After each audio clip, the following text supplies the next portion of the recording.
హైదరాబాద్ లో మాదక ద్రవ్యాలు విక్రయిస్తున్న వ్యాపారులను అరెస్ట్ చేశారు టాస్క్ ఫోర్స్ సెంట్రల్ జోన్ బృందం. సైఫాబాద్ పోలీసులు సైఫాబాద్ పిఎస్ పరిధిలోని ఐమాక్స్ ఓపెన్ గ్రౌండ్ సమీపంలో నిర్వహించిన ఆపరేషన్ లో మొహమ్మద్ గులాం జిలానీ, ఫిరోజ్ బిన్ అలీ అలియాస్ సాహిల్, సులేమాన్ ఖాన్లను అరెస్ట్ చేశారు.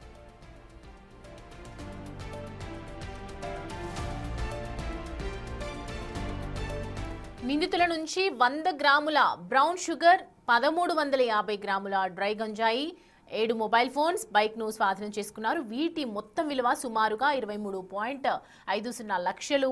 నిందితుల్లో జిలానీ ఒడిశా నుంచి మాదక ద్రవ్యాలను తెచ్చి ఇతర సహాయంతో గ్రాముకు 8,000 నుంచి 10,000కు అమ్ముతున్నట్లు విచారణలో తేలింది. నవంబర్ 4న వీరు విక్రయించిన బ్రౌన్ షుగర్ అధిక మోతాదులో తీసుకోవడం వల్లే ఓ వ్యక్తి మరణించినట్లు పోలీసులు వెల్లడించారు.